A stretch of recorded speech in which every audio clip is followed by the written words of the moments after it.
وَإِذْ قَالَ مُوسَىٰ لِفَتَاهُ لَا أَبْرَحُ حَتَّىٰ أَبْلُغَ مَجْمَعَ الْبَحْرَيْنِ أَوْ أَمْضِيَ حُقُبًا۔ اب یہ دو رکوع ہیں کہ جن میں حضرت موسیٰ علیہ السلام کے ایک سفر کا ذکر ہے۔ روایات میں جو بات معلوم ہوتی ہے اور وہ اس قرآن مجید کے بیان کے ساتھ وہ چیز مطابقت رکھتی ہے، اس لیے بیان کر رہا ہوں کہ حضرت موسیٰ کو اللہ تعالیٰ نے حکم دیا کہ فلاں جگہ پر جاؤ اور وہاں تمہیں ہمارا ایک بندہ ملے گا، اور وہ بندہ جو ہے بہت صاحب علم ہے، کچھ عرصہ اس کے پاس رہو۔ ہو سکتا ہے کہ یہ حضرت موسیٰ علیہ السلام کا بھی ابتدائی دور ہو نبوت کا، اور جیسے کہ اللہ تعالیٰ نے ہمیں معلوم ہے روایات سے 3 برس تک جو حضور صلی اللہ علیہ وسلم کی تعلیم کا بندوبست کیا ہے، ایک فرشتہ جو ہے مستقل جو ہے آپ کے ساتھ رہا ہے، اسی طریقے سے شاید اللہ تعالیٰ نے کسی یا تو فرشتے کو، جسے ہم خضر کہہ دیتے ہیں، یہ بھی کوئی یقین کے ساتھ معلوم نہیں کہ وہ خضر علیہ السلام، قرآن میں ان کا نام نہیں ہے، یہ بھی رائے ہے کہ وہ فرشتے ہیں، یہ بھی رائے ہے کہ وہ انسانوں میں سے کوئی انسان ہے جن کو اللہ تعالیٰ نے بہت لمبی عمر دے دی ہے، جیسے جن کو دے رکھی ہے ایک ابلیس کو، تو انسانوں میں سے ایک اچھے اپنے نیک اور اپنے پسندیدہ اور برگزیدہ انسان کو بھی اس نے بہت بڑی عمر دے رکھی ہے، وہ حضرت خضر ہے۔ واللہ عالم، اس کے بارے میں کوئی تفصیل ہم نہیں جان سکتے، لیکن یہ کہ حضرت موسیٰ علیہ السلام سے کہیں کسی جگہ پر ان کو یہ خیال آ گیا کہ شاید اس وقت روئے ارضی پر سب سے زیادہ علم جو ہے اللہ تعالیٰ نے مجھے عطا کیا ہے، لیکن اس کے لیے پھر ذرا تعدیباً اور تربیتاً اور تعلیماً اب انہیں کہا گیا کہ فلاں ہمارا بندہ فلاں جگہ جاؤ، تمہاری ملاقات ہوگی، کچھ دیر اس کے پاس رہو اور دیکھو کہ وہ اس سے کیا حکمت تم سیکھ سکتے ہو۔ اب اس کے لیے حضرت موسیٰ نکلے ہیں اپنے نوجوان ساتھی خادم کے ساتھ، یوشع ابن نون ان کو ساتھ لے کر۔ وَإِذْ قَالَ مُوسَىٰ لِفَتَاهُ لَا أَبْرَحُ حَتَّىٰ أَبْلُغَ مَجْمَعَ الْبَحْرَيْنِ، اور جب کہا موسیٰ نے اپنے اس نوجوان ساتھی سے جن کا نام یوشع ابن نون ہے کہ میں نہیں باز آؤں گا یہاں تک کہ چلتا رہوں اور پہنچ جاؤں مجمع البحرین تک، جہاں پر کہ دونوں دریا مل جاتے ہیں، او امضی حقبا، یا پھر میں چلتا رہوں گا، چاہے وہ مجھے سینکڑوں برس گزر جائیں میں چلتا رہوں گا۔ بتایا گیا تھا مجمع البحرین پر وہ ملے گا، اور خاص نشانی اس کی بتا دی گئی تھی کہ ہمارا وہ بندہ وہاں ملے گا تمہیں۔ اب مجمع البحرین پر بھی اختلاف ہے، ایک کا تو خیال یہ ہے، وہ جو نقشہ میں نے آپ کو دکھایا تھا، کہ یہ جو ریڈ سی ہے، اس کی جو 2 کھاڑیاں ہو جاتی ہیں، تو ان کا جو مقام اتصال ہے گویا کہ وہاں بھیجا گیا کہ یہاں پر، لیکن صحیح رائے زیادہ جو ہے وہ یہ ہے کہ یہ جو دریائے نیل آتا ہے مصر میں، تو یہ سوڈان سے آتا ہے، تو 2 دریا مل کر یہ دریا بنتے ہیں، النیل ازرق اور النیل الابیض، ایک سفید رنگ کا پانی ہے اور ایک بھی نیلے رنگ کا پانی ہے۔ یہ نقشہ ہمیں بھی اٹک پر نظر آتا ہے، دریائے سندھ جو تربیلا سے نکل کر پانی آتا ہے وہ نیلے رنگ کا ہے، اور جو دریائے کابل کا پانی آ رہا ہوتا ہے مغرب سے تو اس کا وہ پانی گدلا ہے، اور کافی دور تک پھر ہمیں نظر آتا ہے کہ یہ دریائے کابل کا پانی چل رہا ہے گدلے رنگ کا، اور یہ صاف صاف پانی جو ہے دریائے سندھ کا چل رہا ہے۔ تو اسی طرح کا معاملہ وہاں پر ہے، نیل جو ہے نیلا نیل اور سفید نیل، النیل الازرق اور النیل الابیض، وہاں پر پہنچے ہیں کہیں، یہ یوں سمجھیے خرطوم کے آس پاس، کہ میں اب چلتا جاؤں گا۔ فلما بلغا مجمع بینہما، جب یہ پہنچ گئے اس دونوں دریاؤں کے ملنے کی جگہ پر، نسیا حوتہما، یہ بتا دیا گیا تھا کہ ایک جو مچھلی ہے تل کر اس کو ساتھ لے لینا تاکہ تمہارے وہ غذا کا کام بھی دے گی، اور اسی کو نشانی بنانا تھا اللہ نے بتانے کے لیے کہ کس جگہ پر وہ اس شخص سے ملاقات ہوگی۔ جب وہ پہنچے ان دونوں کی مجمع کے مقام پر، نسیا حوتہما، تو انہوں بھول گئے اپنی اس مچھلی کو، فاتخذ سبیلہ فی البحر سربا، اور وہ مچھلی جو ہے وہ زندہ ہو کر، حالانکہ بھنی ہوئی تھی تلی ہوئی تھی، وہ زندہ ہو کر اور اس نے وہ سرنگ سی بنا کر اور سمندر میں چلی گئی۔ فلما جاوزا، اب یہ نقشہ جو ہے یہ ان کے جو ساتھی تھے یوشع ابن نون، انہوں نے دیکھا ہے اپنی نگاہ سے کہ یہ معاملہ ہوا ہے، لیکن یہ کہ اس کا تذکرہ کرنا حضرت موسیٰ علیہ السلام سے بھول گئے۔ فلما جاوزا، جب وہ وہاں سے آگے نکل گئے، قال لفتاہ آتنا غداءنا، انہوں نے اپنے اس نوجوان ساتھی سے کہا، خادم سے، کہ بھائی ہمارا وہ کھانا لے آؤ، ناشتہ لے آؤ، لقد لقینا من سفرنا ھذا نصبا، اب ہمیں اس سفر سے کوئی تکان طاری ہو گئی ہے، ایگزاسشن ہو رہی ہے۔ اور یہاں یہ نقطہ بیان کیا ہے مفسرین نے کہ چونکہ اس اصل مقام سے آگے نکل آئے تھے اس لیے اب تکان ہوئی ہے، ورنہ جو مقام تک پہنچنا تھا وہاں تک انہیں تکان کا کوئی احساس نہیں ہوا۔ قال ارأیت اذ اوینا الی الصخرۃ، اس نوجوان نے یہ کہا خادم نے کہ آپ دیکھیے، جب ہم اس چٹان کے پاس تھوڑی دیر کے لیے رکے تھے سستانے کے لیے، فإنی نسیت الحوت، تو میں اس مچھلی پر نگاہ رکھنا بھول گیا، اس کی حفاظت کرنا بھول گیا، وما انسانی الا الشیطان ان اذکرہ، اور شیطان نے مجھے بلائے رکھا کہ میں آپ سے ذکر بھی نہیں کر سکا، واتخذ سبیلہ فی البحر، وہ تو زندہ ہو کر اور اس نے اپنا راستہ بنایا اور سمندر میں اتر گئی۔ یا دریا میں اتر گئی. عجبا، بہت عجیب یہ واقعہ تھا جو پیش آیا تھا. قال ذالک ما کنا نبغی، اب حضرت موسیٰ نے کہا اسی کے تو ہم تلاش میں تھے، یہی تو نشانی بتائی گئی تھی کہ یہاں پر، اب چلو واپس وہیں. فارتدا علی آثارہما قصصا، تو وہ اب لوٹے اپنے نقوش پا کو دیکھتے ہوئے، چونکہ وہیں پہنچنا ہے اب جہاں پر کہ وہ مچھلی جو ہے وہ زندہ ہو کر اور دریا میں اتر گئی تھی.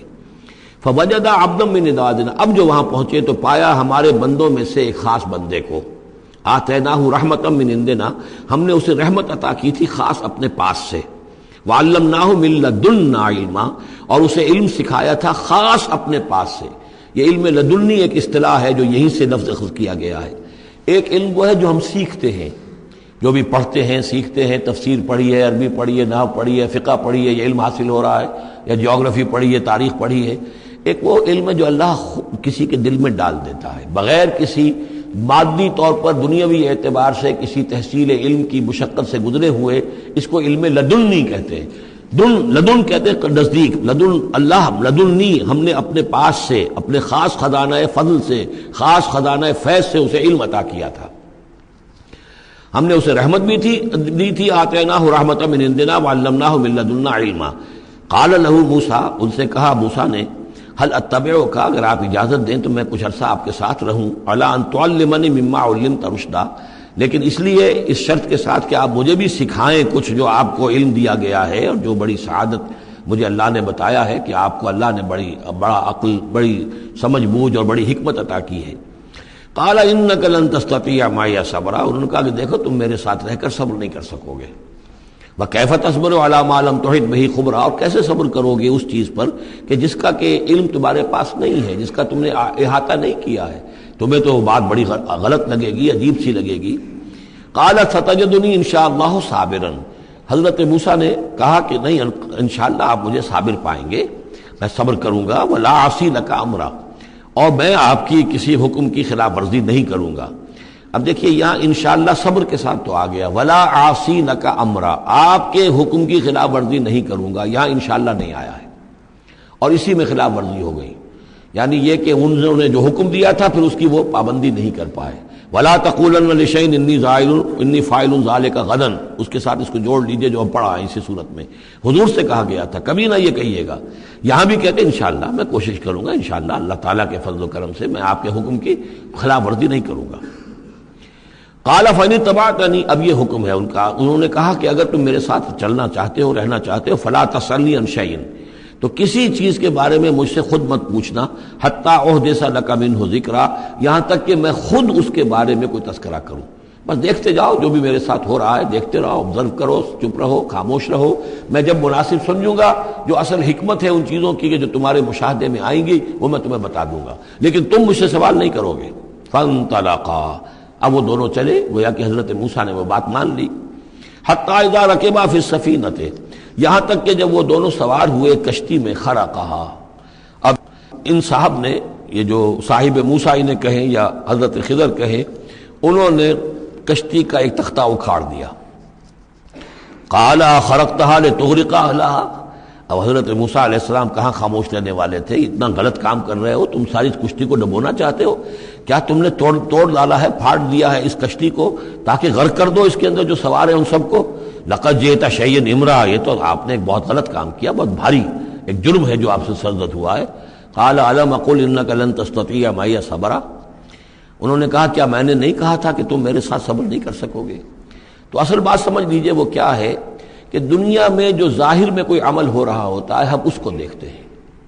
اس کے پیچھے اللہ کی کیا مشیت کام کر رہی ہے وہ ہمیں نظر نہیں آتی. بظاہر کوئی شے ہمارے لیے بری ہے، اس کے پیچھے کوئی خیر آ رہا ہے،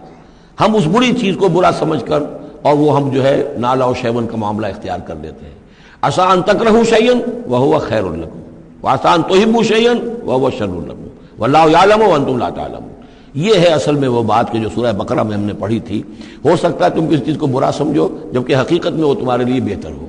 اور ہو سکتا ہے کہ تم کسی چیز کو اچھا سمجھو، حقیقت میں تمہارے لیے وہ مضر ہو. اللہ جانتا تم نہیں جانتے. تو تفویض الامر ہونا چاہیے اللہ کی طرف، اے اللہ جو تجھے میرے لیے پسند ہے. لیکن یہ جو بھی فرشتے کر رہے ہوتے ہیں، اور ظاہر بات ہے یہ بھی ہو سکتا ہے فرشتے ہوں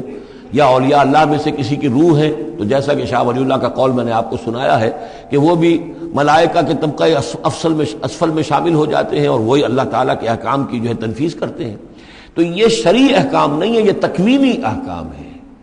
کسی کا بچہ جو ہے چھت کے اوپر سے گرا مر گیا، اب وہ تو چیخ رہا ہے، ماں بھی چیخ رہی ہے، بہن بھائی بھی چیخ رہے ہیں، اب کیا پتا کہ یہ بچہ جو ہے اگر بڑا ہو جاتا تو یہ ماں باپ کے لیے سہان روح ہوتا۔ اللہ نے ان کے لیے خیر کیا ہے کہ اس بچے کو اس وقت لے لیا ہے، لیکن انہیں تو پتا نہیں کہ آئندہ کیا ہونا تھا۔ تو ہم ظاہر کو دیکھ کر جو ہے گھبرا جاتے ہیں اور اس کو اپنے لیے برا سمجھ بیٹھتے ہیں، جبکہ اللہ تعالیٰ کی بیدک الخیر، اللہ کے ہاتھ میں خیر ہی خیر ہے، لیکن ہماری شارٹ سائٹڈنس ہے کہ جس کی وجہ سے ہم چیزوں کو کسی اور رنگ میں لے رہے ہیں۔ اس کے لیے یہ 3 واقعات ہیں کہ جو دکھائے گئے۔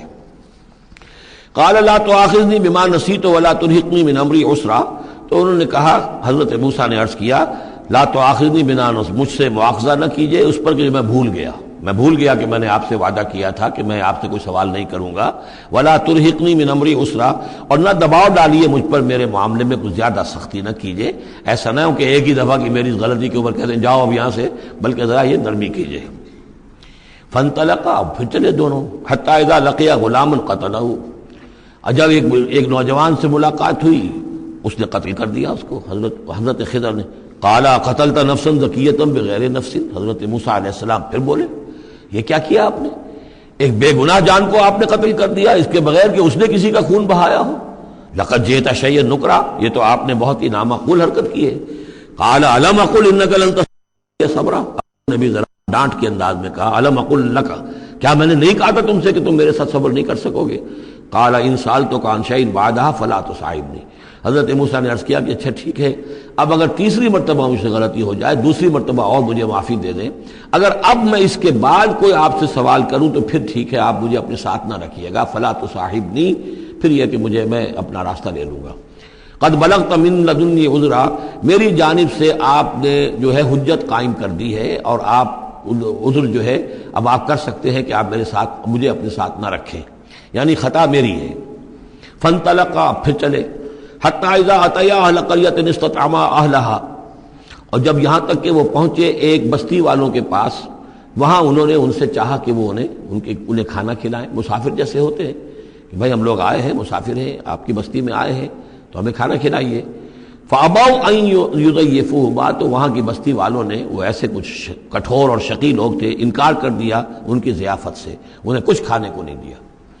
فوجد فیہا جدارا، وہاں انہوں نے دیکھا ایک دیوار، یرید ان ینقضہ، کہ بالکل گرنے کو ہے، ٹوٹنے کو ہے، گرنے کو ہے۔ فاقامہ، تو وہ حضرت خضر نے اس کو سیدھا کر دیا، بنا دیا اور سیدھا کر دیا، مضبوط کر دیا۔ قال لو شئت لاتخذت علیہ اجرا، تو حضرت موسیٰ نے پھر کہا کہ اگر آپ چاہتے، یہ اتنے ناہنجار لوگ، انہوں نے مسافروں کو کھانا تک نہیں دیا اور آپ نے بغیر مزدوری لیے ہوئے ان کا کام کر دیا، ان کی دیوار سیدھی کر دی۔ لو شئت لاتخذت علیہ اجرا، آپ اس پر اجرت طلب کرتے ان سے، اور یہ جو اجرت سے جو ہے بہرحال ہم جو ہے کچھ نہ کچھ کھاتے پیتے۔ قال ھذا فراق بینی و بینک، کہ بس یہ اب میرے اور آپ کے درمیان اب علیحدگی کا وقت ہے۔ سأنبئک بتأویل ما لم تستطع علیہ صبرا، اب میں تمہیں بتائے دیتا ہوں اصل راز اور حقیقت ان چیزوں کا جس پر کہ آپ صبر نہ کر سکے۔ اما السفینہ، جہاں تک اس کشتی کا معاملہ ہے، فکانت لمساکین یعملون فی البحر، تو یہ ان مزدوروں کی ملکیت تھی کہ جو دریا میں محنت کرتے ہیں، جیسے کشتی ہے ادھر سے ادھر اتار دیا، 2 پیسے لے لیے، ایک پیسہ لے لیا، یہ مزدوری کر رہے ہیں، ان کے لیے گویا کہ کمائی کا اور ان کی معاش کا یہی ذریعہ ہے۔ فاردت ان اعیبھا، میں نے یہ چاہا کہ اس کو عیب دار کر دوں۔ وکان وراءہم ملک یاخذ کل سفینۃ غصبا، جبکہ آگے جو ہے ایک بادشاہ تھا، حاکم تھا، جو ہر کشتی کو کہ جو ثابت و سالم ہے اسے وہ غصب کر رہا ہے، اس کو جو ہے کنفسکیٹ کر رہا ہے، جیسے آج کل بھی ہوتا ہے ہمارے ہاں، وہ ویگنز جو ہیں وہ پولیس والے روک لیتے ہیں، تو اسی طریقے سے وہ جو ہے قبضہ کر رہا ہے ان پر۔ یاخذ کل سفینۃ غصبا، اب وہ دیکھے گا کہ یہ تو ٹوٹی بھی کشتی چھوڑ دے گا، تو کشتی میں ایک تختہ لگا لینا تو آسان کام ہے، پوری تختی جا رہی تھی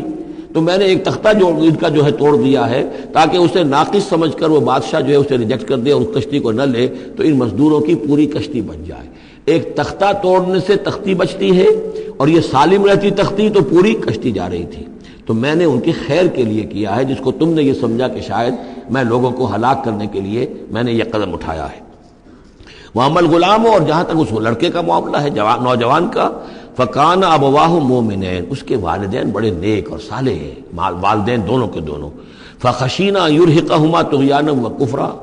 اب ظاہر بات ہے کہ حضرت خضر کو معلوم ہوگا کہ اس کے جینز اچھے نہیں ہیں،